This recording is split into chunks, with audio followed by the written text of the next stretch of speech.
Hello again, everyone, and welcome to the Goin Digital Show, the podcast for K-12 school leaders. I'm your host, Greg Goins, a K-12 school superintendent in Southern Illinois. We're so glad to have everyone with us tonight live on the TeachCal network. As always, you can connect with us a couple different ways. You'll find a chat box right here on the TeachCal website, and we always want to hear from our friends and colleagues on Twitter. Just tweet us your questions with the EduLive hashtag, and our guest tonight will love to interact with you and answer any questions that you have. This is episode number 9, and tonight we're talking about teaching and learning in the 21st century, and more specifically, creating future-ready schools. We have a fantastic panel of guests tonight. If you're a connected educator, these three need no introduction, but we'll go ahead and, for the sake of those maybe making connection for the first time, we have Tom Murray, and Tom is an author, a keynote speaker, and just a general tech guru who's one of the leaders of the Future Ready movement. We have Jimmy Casas, a high school principal in the state of Iowa, and we have Scott Rocco, a superintendent in the state of New Jersey. So welcome to all three of you, and thanks for being on the Goin Digital Show. Thanks, Greg. Great to be here, Greg. Thanks. Thank you, Greg. Thank you. We're looking forward to having a lot of great conversation tonight about the future of public education and what we can do as school leaders to kind of think about changing that culture and providing those opportunities for kids that they really need in this digital age of technology. So before we kick things off, if we could, let's just go around the room and give us a little bit of your background, what you do, maybe a little bit of information about your school. And then, Tom, in your case, it's very difficult for me to explain to people what you actually do because you do so many different things. So we'll give you a little extra time to kind of lay the groundwork as to what your role is in public education. So, Tom, why don't you kick us off?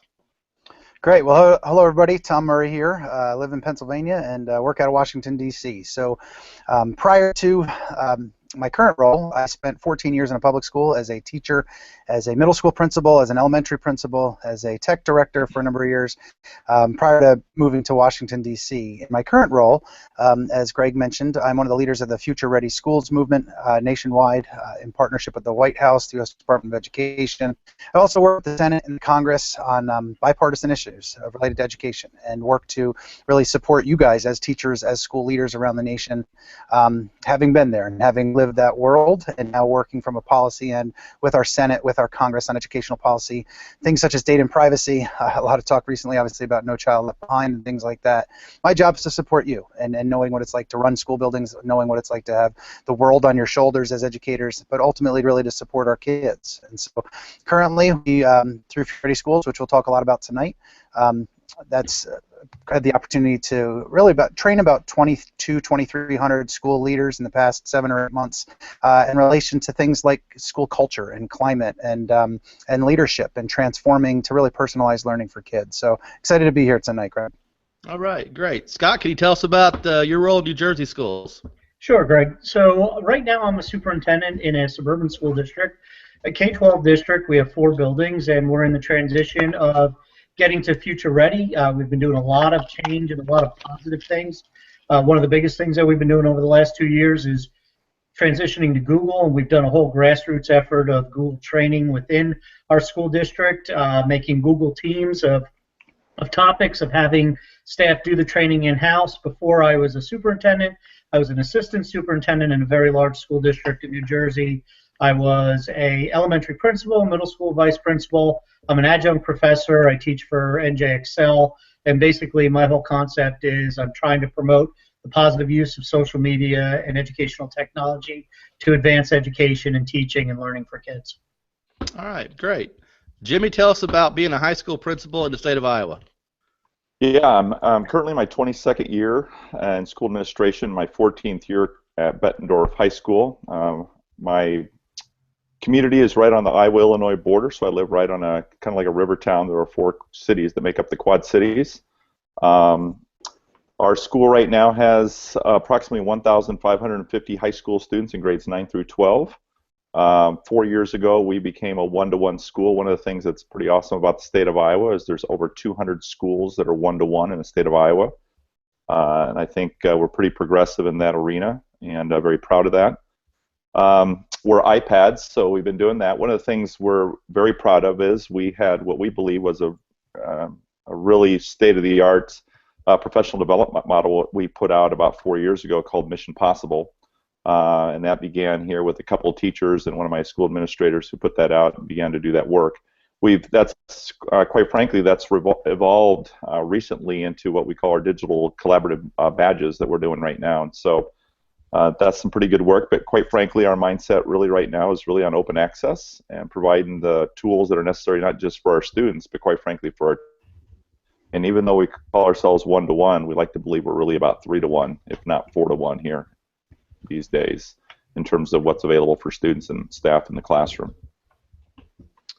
You know, before we jump into Future Ready, and Tom's going to kind of walk us through how that began and all of the resources that are available to school leaders, I just want to take a moment and just talk about the fact that, you know, we have 4 states represented tonight on this show with a Google Hangout, and the fact that as connected educators we can even have this conversation is pretty amazing. So whenever I go out and speak or I talk to my colleagues, the first thing I try to do is talk to them about leveraging the power of social media and being a connected educator. And Tom, I can think of no one that's done a better job of going out and spreading that message than you.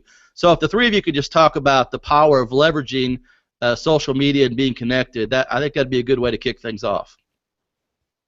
Sure, I can jump in there for sure, and I would say there's plenty of people that have done just as much. So thanks for the compliment, I appreciate it. But certainly a team effort for our kids that we all serve. You know, it took a while for me to get connected 4 or 5 years ago. I was a little bit stubborn. I had the attitude of, you know, I've got everything else on my plate. How in the world do I have time for this? And both Rich Kiker and Kristen Swanson were 2 people I worked closely with. Kristen, I was actually her mentor teacher in the same district as co-teachers, and Rich Kiker was in a district nearby, and I was real friendly with him. And they said, you know, you can't afford not to be connected. And I kind of got on Twitter and dabbled around a little bit, spent a little bit of time, and kind of fell off, didn't really see. I wasn't following great people. And you know, after some time, I got back in and I started to really connect with some top-notch people and said, wow, look at all they're sharing on a daily basis, and started to really see that value. You know, I selfishly kind of had it, what's in it for me mentality. If I'm going to invest the time, what am I going to get out of it?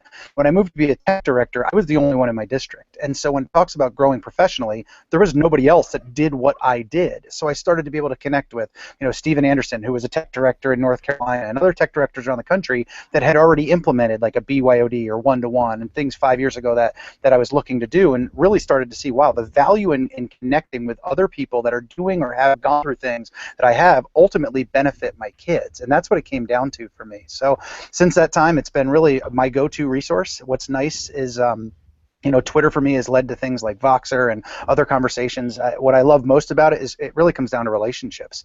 And that's ultimately what schooling is with kids, and the most important piece anyway. But going to a conference, you can walk, you know, last week I was in a conference in California, and I can walk in and you instantly see 3, 4, 5 people that you know. Some of them you're meeting for the first time, but you feel like you've known them for a number of years, and you're greeting with hugs and saying hello and really being able to connect. But it truly comes down to together we're better for the children that we serve, and really that's the premise of why I became connected. And Scott, jumping to you, I mean, it seems like when I initially really started to become engaged in Twitter, a lot of the people that I was following and a lot of the people that were providing great value to me were coming from your area. There are a lot of innovative things that are happening out east. And, you know, for guys like Jimmy and myself that are from the Midwest, you know, it seems like, you know, we're looking east quite often for a lot of those new ideas. Do you get that sense right there in your backyard that that's happening? I think there's a lot happening on the East Coast, but I would tell you, now that I'm a connected educator, I realize that stuff's happening all over the United States and the world. So I wouldn't say the East Coast is a hotbed. I would say maybe we're a little more connected than a couple other locations, but people are connecting all over the United States and all over the world. And as people connect, we begin to find out that there's a lot of great things happening. And that's one of the reasons why I love social media. I, like everybody else, kind of was a little hesitant in the beginning and didn't really want to log on, and I didn't want to participate because I really didn't think there was a lot of value for educators. And then I realized very quickly there's a tremendous value for us to be able to share and connect and collaborate.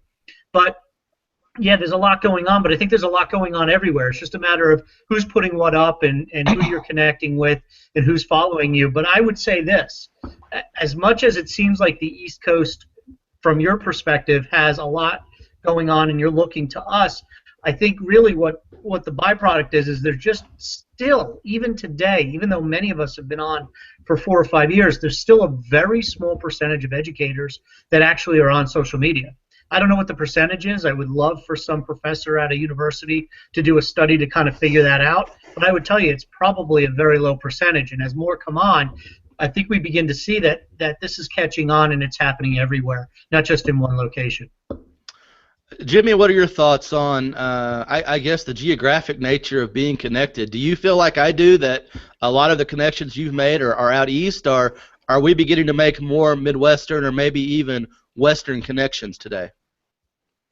Yeah, it's interesting you say that. I'll be honest. I remember, first of all, I still consider myself somewhat of a newcomer to like Twitter and those types of things. I didn't get even on Twitter until 2011, and like many people, I began the process and then really didn't follow up on it. And 6 months later, I don't even remember my password. So, but I still remember jumping on some state chats out east, New Jersey chat, New York Ed chat, PT chat with Joe Mazza. Those are really the guys that really helped me begin understanding the power of being connected and what I could use with social media and Twitter and so forth.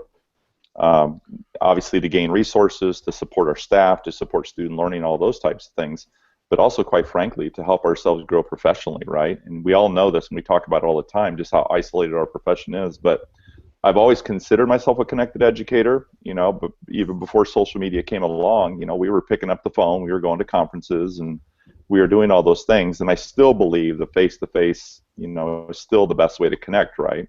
But I also don't think we can ignore the fact that we have all these social media tools that are available to us. So why aren't we using those? If in terms of like, you think about like Simon Sinek, right? How often he talks about, connecting the dots and connecting the dots. Well, in order to connect the dots, we have to collect more dots, right? So why wouldn't we take advantage of the social media tools that are out there to help us collect more dots so then we can connect them? And I think that's what we're trying to do, which is why I have so much respect for all these people. I mean, even in the state of Iowa right now, Scott McLeod for us was really the one that pushed a lot of the thinking for a lot of Midwesterners here in Iowa, and certainly appreciate his support and all the things that he's done for us. But what I love about the power of a PLN is that if you've ever realized that when you're on Twitter, it really flattens the organization. Everybody has an equal voice. It doesn't matter whether you're a student, a superintendent, a principal, a teacher, a paraprofessional, or a parent. Everybody has an equal voice on Twitter, and which is what I love about social media. So why wouldn't we take advantage of those opportunities? And so I think we just need to keep doing that. And you're right, there isn't a lot of people. If you look at the big picture, it's a very small percentage of people that are still connected via social media tools, but it doesn't mean they're not networking, and it doesn't mean they're not connected in different ways. We just have to continue to model and not force it on people, but show them the benefit and help them understand the why they would want to be connected. And I think that's one of the I had a little feedback there. Sorry, guys. But I think that's one of the reasons that Future Ready has been so valuable for all of us that are connected, because that was kind of the one thing we could all become connected in together, and it was kind of a rallying point. And just to share my experience briefly, and then we'll let Tom jump in and kind of talk about how that started and where that's going. But I had the chance to attend the Future Ready Summit in St. Louis, Missouri in May, and it was one of the best 2 days I've ever had professionally. I mean, I had the chance to meet Eric Schenniger, I had the chance to meet Joe Sanfilippo, and I met Tom. He may not remember, but I met all these amazing people. They were in the same place at the same time with kind of a similar way of thinking. So it was a great experience, and when I've talked to other superintendents in this type of forum or on social media, they share the same type of story, that it was really something that has motivated them and has been a driving force in helping them rethink the way they want to approach teaching and learning in their school district. So with that, Tom, why don't you jump in and just kind of tell us about Future Ready and why should school leaders, be interested in Future Ready? Great, thanks, Greg. So I want to give a shout out to not from a political end, but to President Obama actually with his Connect Ed initiative. A number of years ago he started, and he really believes in digital as it relates to schools and connectivity, and he's been a huge advocate truly from the top of our nation. And so Connect Ed's a few years old now, where it was really a rallying point to say to companies of, these are our children, let's work together to serve our children. But what started to grow out of that was, it's not about the stuff. As a former tech director and principal, and now out, being able to see this nationwide and probably being 100 schools this in 2015, what we're doing out there quite often is we're buying all the stuff, whether they're iPads or Chromebooks, I don't care what they are. We're putting them in carts, we're putting them in hallways, we're passing them out, and often then saying, okay, now that we've got this, how do we transform our professional learning? Now that we've got these Chromebooks, how do we change our assessments? Now that we've got these iPads, how do we connect with our community? And what a backwards way of thinking that is. If you look at the EdTech studies that are out there, and we did a study with Dr. Linda Darling-Hammond out of Stanford, one of the top researchers in the nation, and you look at the impact of EdTech, you'll see that studies are all over the place. Some of them essentially say it has no value. And what one of the major issues is, in the past year or so, I believe it's around $4 billion that have been spent in educational technology in our schools, and quite often there's not a whole lot to show for it. At the end of the day, really what it comes down to is how do we shift the pedagogy in the classroom? Buying the stuff is the easy part, but the stuff in itself is not transforming the instruction and the learning experience for kids. Jimmy was mentioning one-to-one earlier, and I reference this all the time. I can't go to a conference or a summit or another place without hearing, we're going one-to-one, we're one-to-one, and we're one-to-one. But so often, that's the wrong one in the one-to-one that we're focused on. We're talking about device when we do that, as opposed to talking about the student first when we're having that conversation.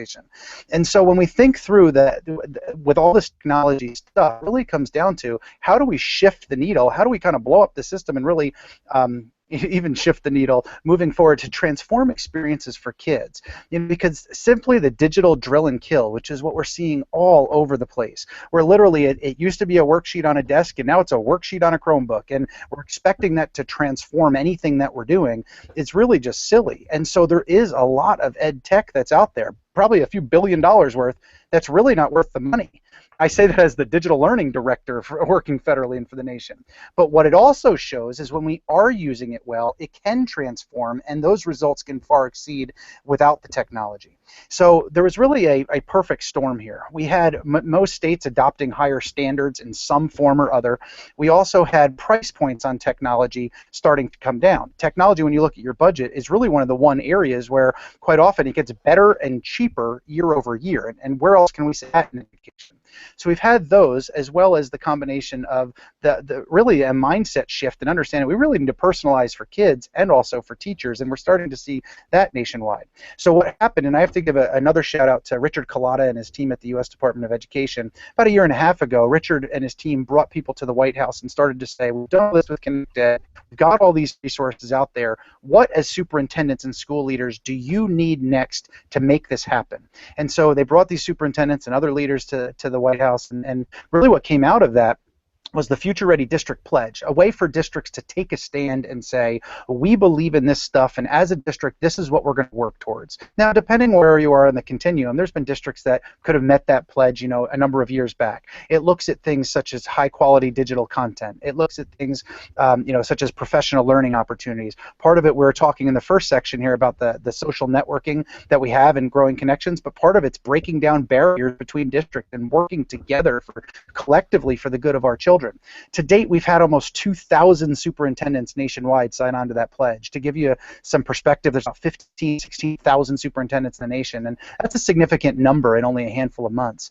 So Richard and his team created, out of the U.S. Department of Education, the Future Ready District Pledge. They started to put that out, and they partnered with my organization, the Alliance for Excellent Education. We're a bipartisan nonprofit group in Washington, D.C. We had done a lot of things. Our team had run things like Digital Learning Day, and we had run something called Project 24, which is also part of the premise of Future Ready in terms of some of the framework and things that I can share later. But what happened with that is we really started to say, how can we shift this and work together? We've got Scott, a superintendent in New Jersey, with superintendents all across the country doing a lot of the same things that he's doing that we're also trying to do, and how can we work together to serve them? So over the past year, we held 13 regional summits. I had the opportunity to run almost all of those, and for 2 days, we talked about things like leadership and culture. It wasn't come in and talk about buying more stuff. We've got a lot of stuff out there, and I know not every school has what they need. I get that. But talking about things like leadership and culture, and then we provided the Future Ready framework, which also looks at areas like community partnerships and data and privacy and curriculum instruction and assessment and all those various aspects, because quite often when districts are going digital, they're buying this stuff and it's focused just on the technology. But if you're not thinking about privacy and you're not thinking about shifting your professional learning, it's going to fall apart. You know, Greg, I've also seen over the course of this year districts that have tremendous amounts of technology but don't have the leaders that create that culture of innovation and that culture of risk-taking and that empowerment of their teachers.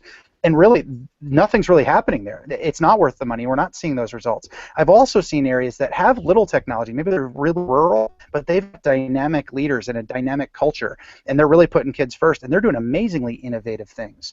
So really what it comes down to when it comes to Future Ready is how do we help districts plan for progress, to systemically plan all of these areas, and then to thoroughly implement. Ask your average teacher about the latest initiative, and quite often we throw all these initiatives at them, we do what sticks and what can be long term. Part of the beauty of Future Ready is it's been totally free for districts. A shout out to the lead commission who funded all of those summits. Nobody paid a thing to be there. And when people came, there wasn't a single salesperson there trying to sell them anything. It wasn't come and buy. It was vendor free to say, let's put our heads together to network, to lead, ultimately to serve our kids. One of the resources that I want to share that came out of that was the Futurity Dashboard. This planning tool is incredibly systemic, and it really allows districts to have a tremendous way to look at where they are currently in things like data privacy and professional learning, and they take these self-assessments that provides gaps and strategies as well as resources. You see, there's a coalition of about 40 organizations that are part of Future Ready. Everybody's represented. You know, Jimmy as a high school principal is part of NASSP. The high school principals are represented. Scott as a superintendent is part of AASA. The superintendents parent are represented by the National PTA and Student Voice, who've really come together to say, let's work collectively for the benefit of kids to personalize student-centered learning and put that at the forefront, share and pool our resources. Everything that's available on futurereadyschools.org as well as dashboard.futurereadyschools.org is totally free with no catch for school districts. And as a former district level administrator, it's not every day you can say, wow, these are totally free. It also, Greg, and you alluded to this, it gives us a common language and a common vision to really start to work towards, to be able to say, let's do this together for our kids, the kids that we serve. And Scott and Jimmy, I want to jump to you, and I kind of shared my Future Ready Summit experience in the intro there before turning things over to Tom. Can you share your experience? What was it like? Where did you attend? And what was your big takeaway from that, Scott? I didn't have an opportunity to attend just based on scheduling, things that were going on in our district. However, I'll say that Tom and his organization are right on the money. I took the pledge early on and believe in what is going forward with his group. One of the things that I talk a lot about is the fact that, and I put it up on my Twitter stream often, is what we do with ed tech matters more than the actual technology being used. And I also believe that if we're going to use technology, we need to use it because it's going to improve instruction and it's going to improve learning. We don't just put devices into classrooms because we say we have devices and then we assume we're innovative. We're not. Unless we train our teachers how to use them, unless we identify how they fit our curriculum, unless we identify how they're going to be used by our students, that's going to take education to another level or learning to another level, we shouldn't be doing that. I'm also a big proponent of taking our time. I know a lot of people want to rush and get the device in there, but they haven't set up their infrastructure. They haven't done their professional development. All that has to be done before you start putting a device in place, or at least putting in large numbers of devices in place. And like I had mentioned in my introduction, one of the biggest things that we've been doing is going Google. And people would say, well, that's not really that innovative. Well, you're right. A lot of districts have gone Google already, but we're taking 2 years to do it. Why? Because we want to make sure it's done right. We want to make sure that our teachers know how to use it. We want to make sure that they actually are using it to benefit our students. So although I haven't had a chance to actually go to one of the summits, I've been following along. I've been on the website. I know what Tom and his crew is working on. I believe in it 100%, and I'm taking it from the perspective of exactly what he's saying. Let's change the paradigm here. Let's have common language. Let's work together. Let's collaborate. And before we start putting a tremendous amount of money into devices, let's think about what we're doing, revise our curriculum, and let's do it right. Jimmy, what are your thoughts? Jimmy is muted. You're muted, bud. Can you unmute yourself, Jimmy? Tom, let's go back to you. Oh, okay, Jimmy. Yeah, I realized it and I saw it. So that's all right. No, I think when I listened to Scott and Tom, definitely they really highlighted a lot of things that I have a lot of respect for, the work that Tom's doing right now with Future Ready, and not just Tom, but I know he has a wonderful team, and I've had an opportunity to meet them all, and it's just amazing the work that they're doing. I attended the Future Ready Summit near Chicago area there, and you know, Tom said some things here earlier, and so did Scott, that kind of just get me reflecting a little bit about that conference a little bit. But what I really liked what they both shared, and if you heard them a little bit, talking about the whole idea, first of all, this has to begin with leadership. You know, when I hear these keywords of leadership and culture, right, we have to understand that our leaders really have to focus on our belief systems. The question is, do our leaders truly believe that this shift can happen?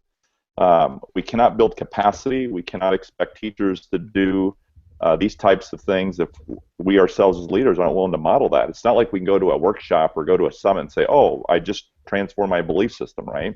This isn't about what you learned at a workshop. We either have to shift our mindset, and we truly have to believe that this change can happen, or we don't.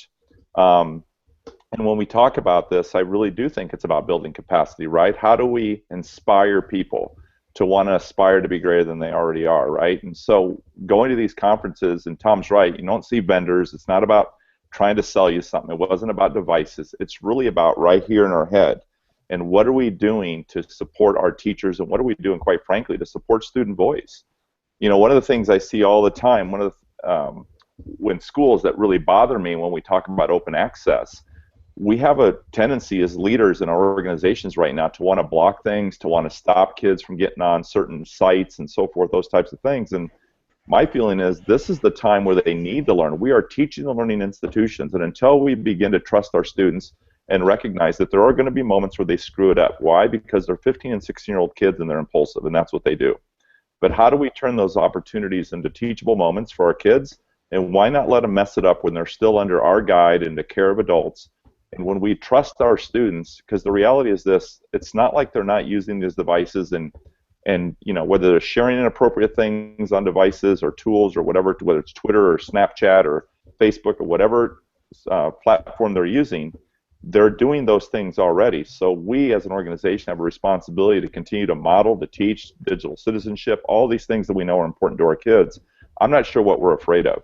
We should be embracing these things for our kids. We should be letting them mess it up a little bit, and let's work with them, because at some point they're going to leave our schools and go out into that world. And if we haven't had opportunities to work with them to model exactly how they're supposed to be using these tools, and quite frankly, let them mess up a little bit, and let's teach them more appropriate ways and how they can use these tools and these devices in better ways. So, but I do agree with Tom and Scott. It's really, to me, more about transforming belief systems, how it impacts our culture and our schools, and what we're doing with our kids in terms of really truly giving not only our students a voice, but are we really giving our staff a voice as well? Yeah, great. Well said, Jimmy. And to build on that a little bit, having been out there every day with this Future Ready stuff, occasionally I'll get pushback on social media. One of the questions that'll come up from time to time, once a month or so, somebody will say, but what about the teachers? You're all focused on leaders. And, at first I kind of want to chuckle, because it's a great question if you don't understand what we're doing. And I'll say there's pockets of teachers doing great things in every school across our nation. And I have the utmost respect for teachers, and having been one myself, how hard they're working and all they're doing. But unless we get to the leadership, systemic change district-wide is almost impossible. And so we're focusing at the top between superintendents and their leadership team. For all of our summits, we required the superintendent to be there. Didn't matter if you were Houston ISD in one of the largest districts in the nation when you were there, or if you were a tiny district, your superintendent had to be there, because we've all been to something where you come back all excited and the superintendent says, yep, we're not doing that, and then you just wasted all that time.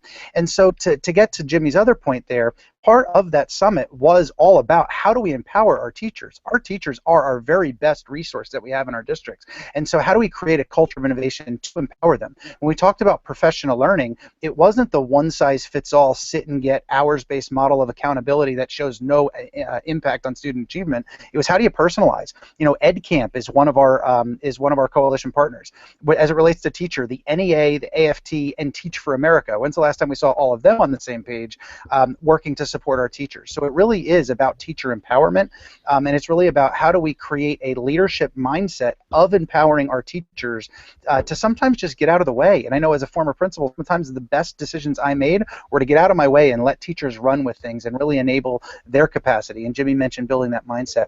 The other piece I'll add quickly is it was trying to break through some of those myths. You know, as a former tech director and having worked with a number of tech directors around the nation, that kind of lock it and block it mentality that Jimmy alluded to, I don't want to say it's still prevalent, but talk to a lot of teachers and you'll still see in their districts, you know, they can't access this site or that site, and they really, really want to. Part of it is if I'm going to trust you as a teacher with the lives of children every day, I'm going to trust you to make good decisions for kids. If something comes up, then we deal on it on a one-on-one basis. But when we're talking about access, you know, the moment we start blocking it, are there things we need to block? Of course there are, and some of the obvious things that we would all think of there. But the moment I block the site that's, well, maybe I'm not sure, they're out on their phone and doing it anyway. So truly teaching that digital citizenship. Common Sense Media is one of our coalition partners, and they led one of the sessions on digital citizenship and how do we teach kids good decision making and whatnot. We can't just put ourselves in a bubble and wrap ourselves in bubble wrap and pretend, okay, if we just block everything, they'll never know how to do it. We got to teach them. This is real life. We would never give kids a car and not teach them first how to drive it and safety and about their seatbelt. But quite often we hand them a Chromebook or an iPad and just say, good luck. And it's really the same. We make that responsibility exactly as Jimmy said. And I think that's well said by everyone tonight, talking about the importance of the leadership component. You know, we talk a lot about the digital divide in the classroom, and that's also an interesting conversation. But I also think in terms of just the digital divide that we have with connected educators. We have so many great things that are happening each and every day. As an example, today, you know, I discovered that the Next Ed High School Generation Summit was going on today. I found that in my Twitter feed this morning. But if you're not there looking at that and playing that live stream and listening to some of those speakers, you really don't know that it's out there. So I guess the thing that I want to ask the three of you is, do you feel like, as you look at your Twitter stream every day, do you feel like there's great momentum moving forward with a lot of this stuff? I mean, Future Ready kind of pushed us in the right direction. We have the Most Likely to Succeed film. We had the summit today. It looks like the conversation is beginning to finally change and shift to a more articulate discussion about rethinking the way we do things. Do you get that sense, Tom, or is it just me?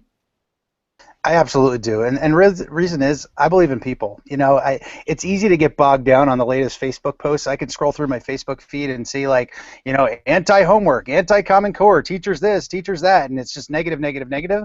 But at the end of the day, our children deserve the very best. Our children deserve us collaborating, and our children deserve us giving our all. And so I believe in people, and I believe in leadership, and I believe as people start to see more and more that this is just the way of operation. You know, I hope that 3-4 years from now we're not talking about like, oh, I'm a connected educator. I just hope it's just the way of being an educator is expected to be.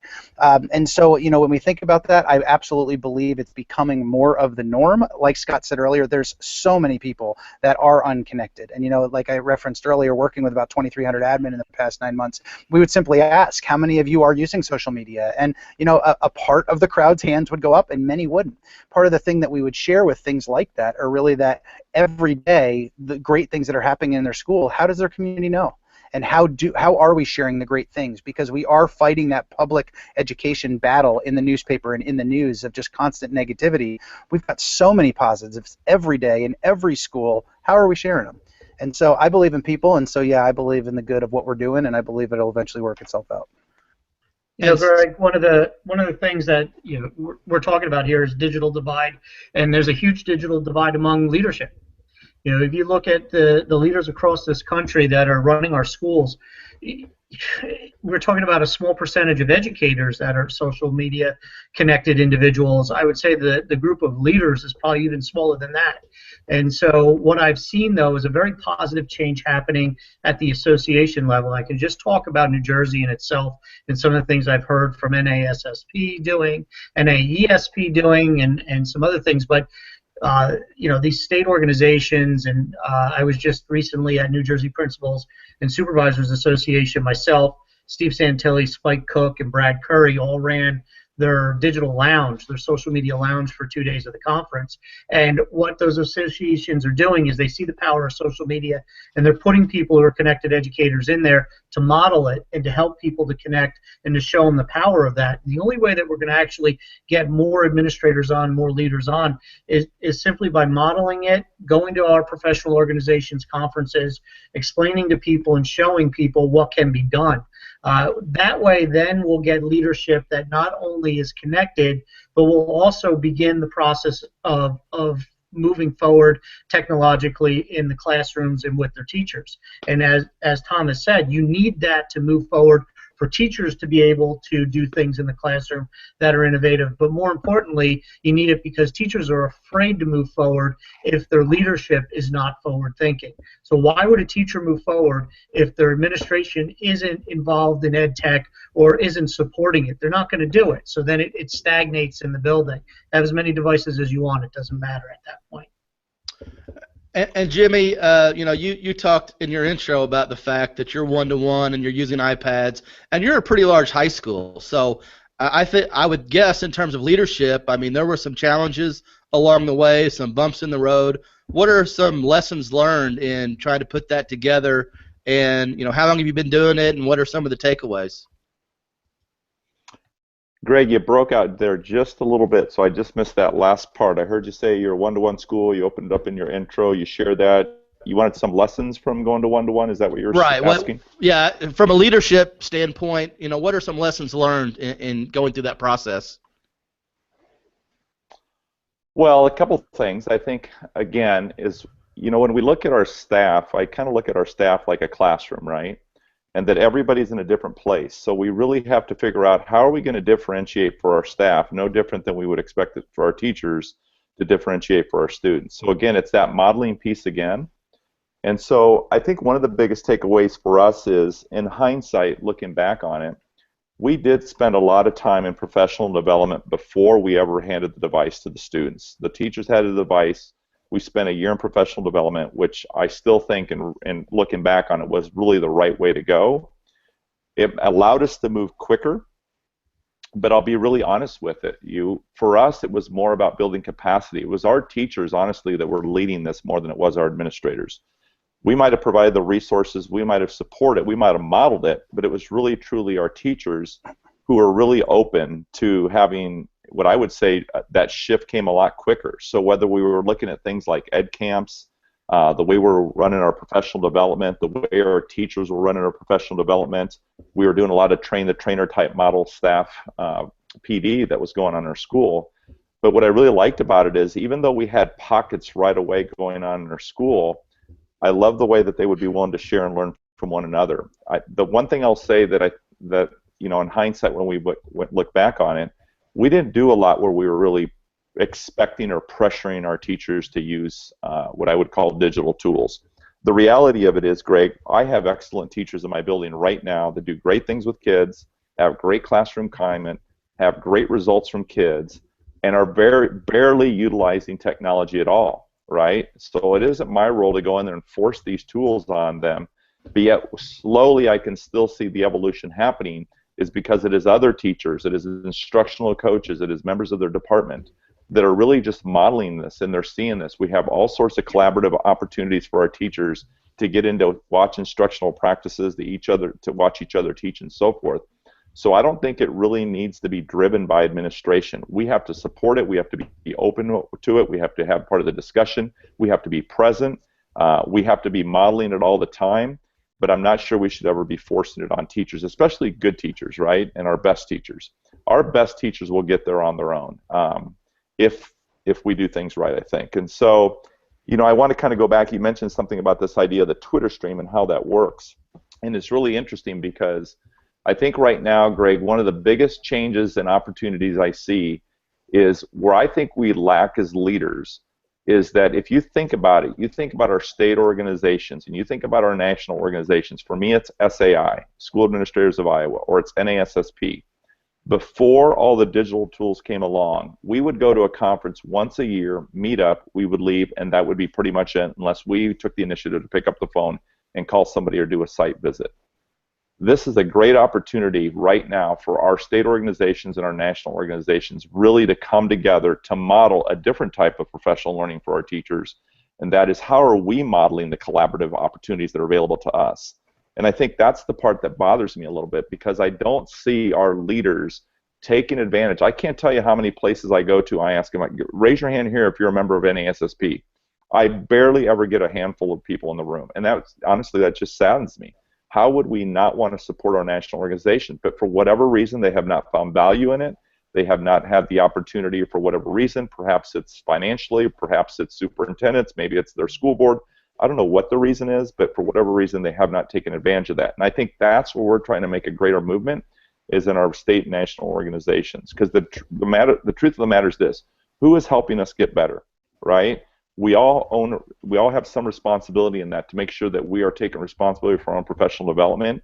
Are we taking time to connect? Are we taking time for reflection? Are we taking time to blog? Are we taking time to tweet? Are we taking time to read blogs? Are we taking time to share other people's work?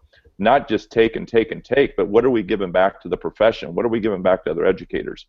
I think, to me, the people that I have found that I've connected with the most are the people that continue, that, for me, model what it means to give to others without expecting anything in return, right? They're not just consumers, right? They're producing, and they're sharing others people's work, and they're helping others people, and they're lifting other people up. And, you know, that's what I love about our profession, is that there isn't a greater profession out there, and we need to continue to support one another in the work that we're doing. But, you know, the bottom line is we have to start modeling and being connected with our state and national organizations. So another piece to modeling that I'll jump in there, Jimmy, and one of the things that I often, when I work with school admin, I'll talk to them about is, you know, how they run faculty meetings and how they run in-service days really should be a direct reflection of what they're looking for in the classroom. I remember being a first-year principal and literally running a faculty meeting where I talked for 60 straight minutes. I thought I had to tell them every single thing that they had to know, and it all could have been an email, of course. And, you know, I observed a third-grade teacher the next day, and I watched her just talk at third graders for 60 straight minutes, and in the post-observation, I was about to say, we can't create an environment where we're just talking at people, and I realized I was horribly modeling what I was asking her to do in the classroom. So as leaders, that modeling for faculty meetings and in-service days are truly opportunities to lead in the areas that we're looking for. The other area I want to touch on that Jimmy just mentioned that I think important, I bet that we start to see a swing in a couple of years where I don't want this mantra out there, and I'd hate to see it, where just because I'm using technology, I'm a really great teacher doing really great things.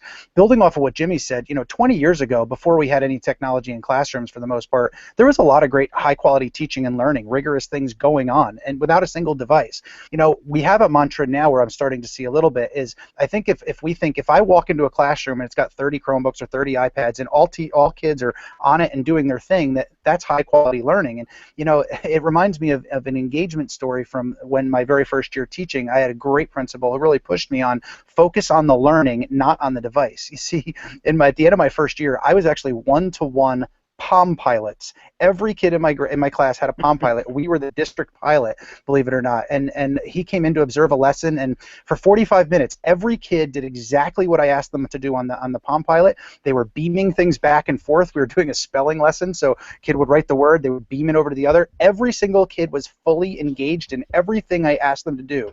The next day, during my post-op, you know, how did it go? And kids were engaged. Kids did what I needed them to do. He said, what were your learning objectives? And I said, you know, we wanted to use the palms to be able to stop. What were your learning objectives? And I said, we wanted to use the palms. He goes, you're not getting this. You're focusing on the device, and you created the lesson just because the tool could. What did your kids learn? And I couldn't answer it.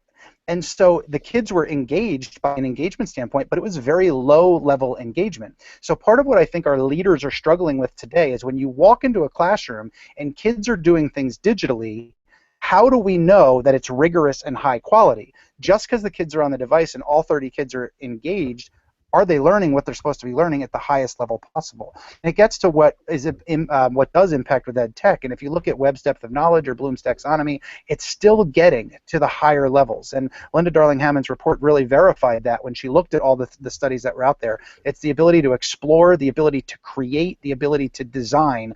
That's where technology is working. That digital drill and kill is showing no impact. But going back to it, modeling, setting that tone, setting that culture, but focusing on learning, not just on the device. And I think our leaders need some support. And with Future Ready in Phase 2, we're really starting to look at how can we support our leaders with our walkthroughs. What do they look for? What are those key look fors to see is what we're purchasing working, and how do we ultimately do it better? And you know, for me professionally, I mean, this kind of takes me back and makes me reflect a little bit, Tom.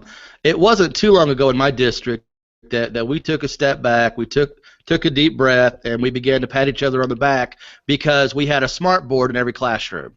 And that was one of our goals, probably 6 years ago, to make that happen. And we finally accomplished that goal. But, it didn't take long to figure out that the smart board was a teacher tool. It wasn't a student tool. And so then you have to quickly shift and rethink the thought process as to how you can create classrooms that are going to be more student-focused and less teacher-focused. I guess, first of all, do you agree with that premise? And secondly, how do we as leaders make that happen? And anybody can answer that question. I'll throw that one to Scott as a superintendent. Well, I think you hit the nail on the head. I hear a lot of that, and I've heard about that smart board example. Districts tout it, and it doesn't mean that there's any learning. How do you do that? Well, what are we expected to do with the technology, and how are we going to do that with our staff members? And PD is essential there, and our PD has to change. So just give you a little bit of an example of what we're doing in my district. So the last 3 years that I've been there, every summer we pick a book and we have a book study, but we do it online. I first started using Edmodo, and now I use Google Classroom because we've gone Google. But last year we used Don Wettrick's book, Pure Genius. Year before that, we used Dave Burgess's book, Teach Like a Pirate. And it's all part of a process of teaching staff and talking with staff about how we are going to teach kids and what is the environment going to look like. And it's more about learning than it is about device. And the device is in hand, but it enhances the learning environment. We are changing how we do PD in our district. So we have a PD academy that's every Monday, and voluntarily staff will come in and train on various topics, and everything from using the attendance system to some of the new technology that we're using in the district, to a newsletter that I put out every month that includes digital resources that staff can look up. So it's about exposure. It's about getting people into a new mindset when it comes to instruction and how to embed those learning tools in. But picking a device, I think, is the wrong move, in the sense of one device doesn't do it for everybody. It's a series of things that are out there and implementing into the instructional model. And I don't know if that's the direction you want to go with that question, but I think that's kind of my mindset with as we transition over to a more digital learning environment. We can get into a little more detail with that if you want.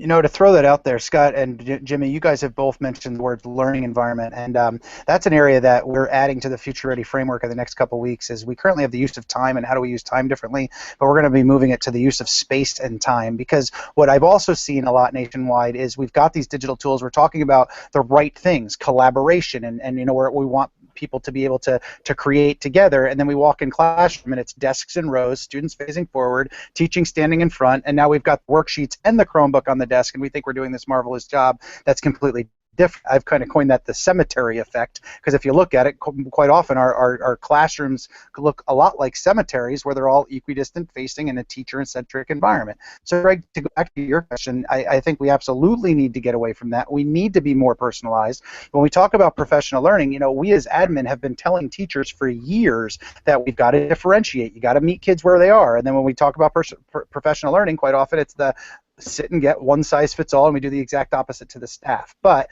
nationwide, we are seeing that shift. Things like ed camps have had a huge movement in helping voice and choice, and how do we get and empower teachers. Because this is a show for leaders, I challenge leaders, when you're talking professional learning, take your average in-service day and look at your attendance rates and compare it to your average day in a given week. Do they go up or down? And then just ask yourself why. very objective data.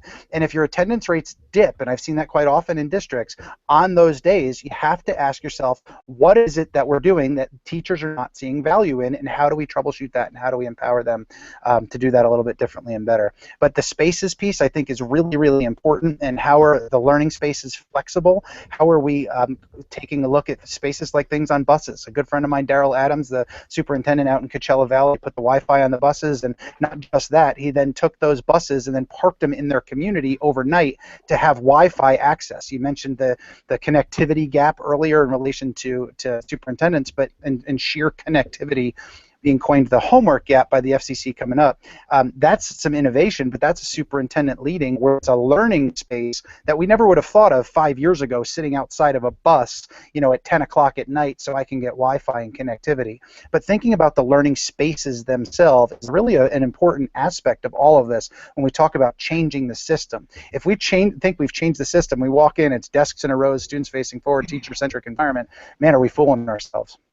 Tom, you talk about the learning space, and one of the other things we need to begin to realize is that learning space is not within the confines of the school walls. And I talk a lot about, if we're really truly talking about going future ready and taking learning to a different level, we need to understand that it doesn't have to happen within the confines of the school. It doesn't even have to happen on the school property. Okay. Ideally, it's great if you have a school facility that the entire property is Wi-Fi on it, in and outside of the building. That's fantastic. But we need to understand also that the learning environment has to transition outside of the school and beyond the school day. And that's kind of the asynchronous learning model that everybody talks about. I don't think anybody's mastered it yet. I don't think anybody's figured out how to fully implement it yet. But if we're truly looking at that, we need to teach our teachers, and we need to work with our teachers, and we need to begin to model as educators how we can help our teachers create learning environments that the students are drawn to, not forced to, but drawn to, use and learn from outside of the school day and outside of the school walls. Scott, two points to that real quick. Let me jump on that. In terms of the connectivity outside, I mentioned that's being coined the homework app, and district leaders really need to take a cognizant look at that in terms of, when my students leave the school day, are they losing access? About 17% of our students nationwide go home to no internet. Some of them consider internet, in terms of on their phone, but that's something we really, really need to consider. It's about 17%. So watch that out of the FCC coming up this fall, and the work they're doing with Lifeline and E-rate modernization, those kinds of things as well. Huge point there, Scott. Great point there. Greg, I'm just going to go back to the beginning, when we opened this up, and what Tom and Scott had talked a little bit about, and I still think it kind of brings it all back, is everything we're talking about tonight still begins with leadership, right? It's still our responsibility as leaders to cultivate that type of environment, to cultivate these cultures of excellence. We have to continue to find the best people to put in the classroom with our kids. We need educators that are reflective, educators that strive for excellence, that want to be the best of the best, people who want to be professional learners, people who want to be collaborative learners. All these things are the most important thing, but honestly, at the end of the day, that is on us as leaders. Building principals, superintendents, that is our responsibility to cultivate these environments. And we can sit here and talk about all this all night long, but at the very end of the day, it really comes down to, it's still always about people, right? We are a people business, and we've got to make sure that we're cultivating the right type of teachers, building the right type of capacity, hiring the right people who truly have the right mindsets and really believe that they can transform the face of education to make it better for our kids. So, and that's what I love again about Twitter. I just tweeted out, if it isn't for Twitter, I don't know Greg Goins, I don't know Tom Murray, I don't know Scott Rocco, right? That is because I have that DNA, my internal drive, right, that says I want to be better. We have to find more people that way, because when we surround people that strive for excellence and we get together, anything is possible, in my opinion. And that's the bottom line. We've got to find those people and put them in our schools in front of our kids every day. I think that's very well said, Jimmy. Tom, I also want to give you a big thank you, because I just purchased your book on teaching and learning with the Corwin Educator series. And you co-wrote that book with our good buddy Jeff Zuhl, correct? That's correct. And I think I wrote. He at least put his bio in, but yeah, we can consider that co-writing.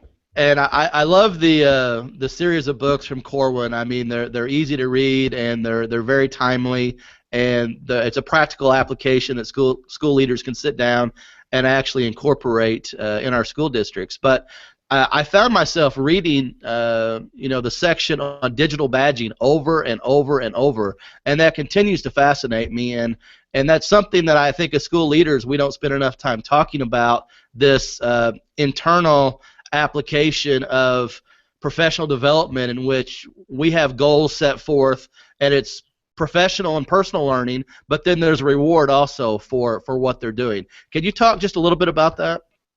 Sure. And a huge shout out to Laura Fleming from New Milford, New Jersey. She's the one we highlighted in the book, and she's been an incredible advocate in this area. But when you look at things like badging, and knowing that professional learning, the hours-based accountability, you have to ask, why do we do it? It's easy to put in a teacher contract, it's easy to calculate, and it's easy to tally up at the end of the year.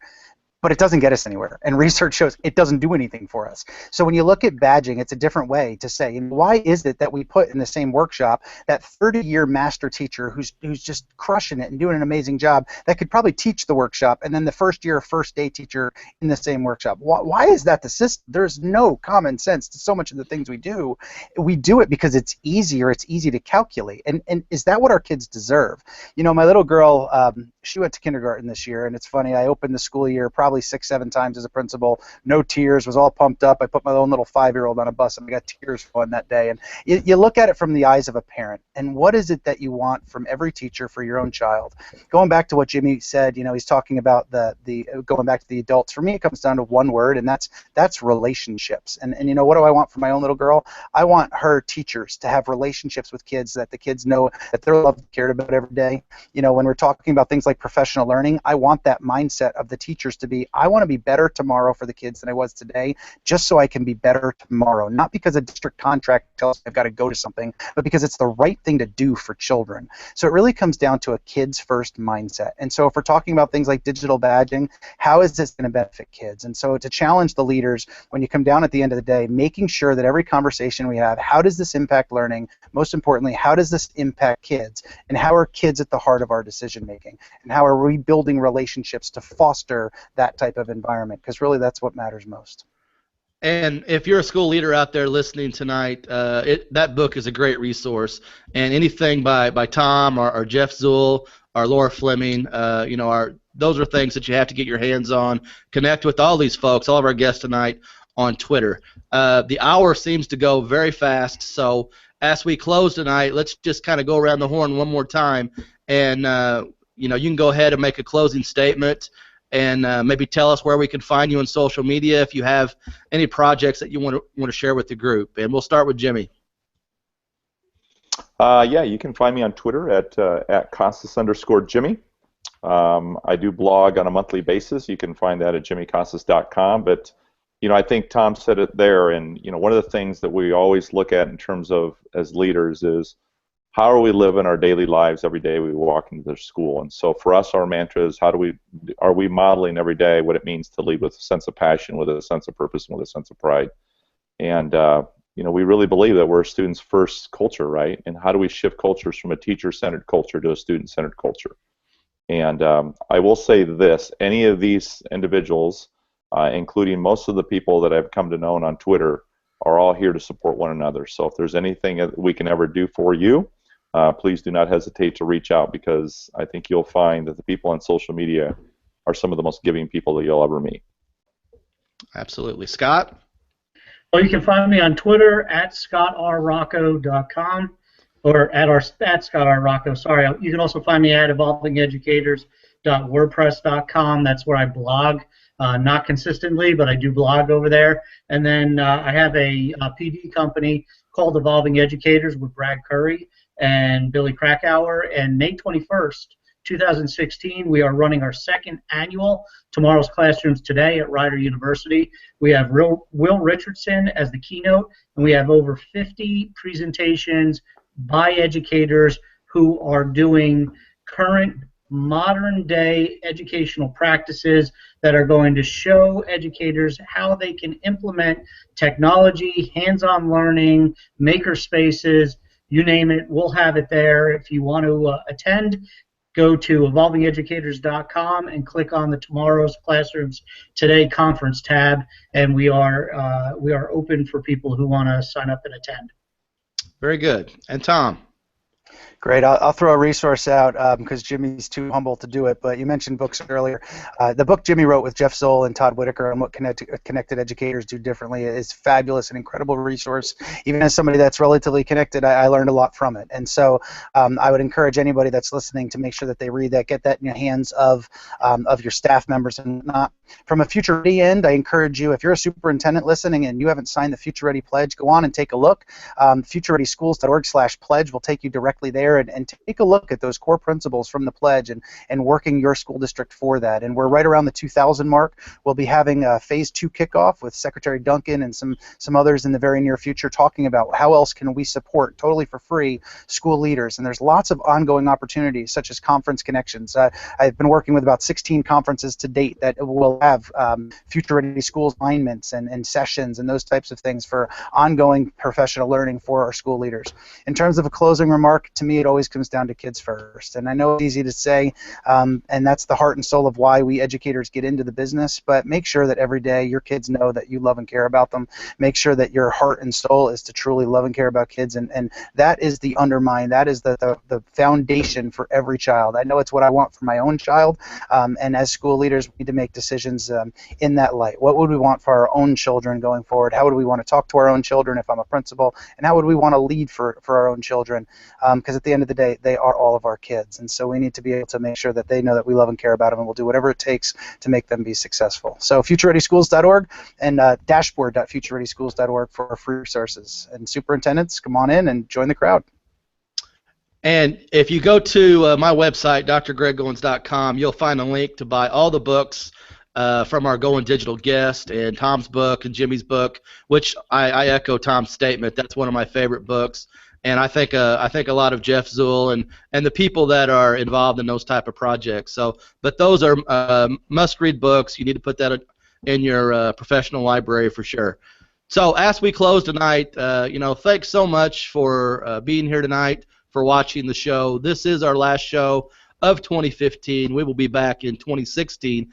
Our last show will be on Tuesday, November 24th, and we're going to look at the documentary Most Likely to Succeed, and our special guest that night will be Ted Dinnersmith, the executive producer of the film, and we're also going to have David Britton, an outstanding school district superintendent from the state of Michigan, and we may even have a few surprise guests on the show that night. So save the date. That'll be Tuesday, November 24th, and that will be the final show of 2015 as we take a brief hiatus. So Oscar will be back on November 18th at teachcal.com with Teachers Talk Live, and the topic for that show on November 18th will be dealing with teacher stress. So that'll be a good one. You don't want to miss it.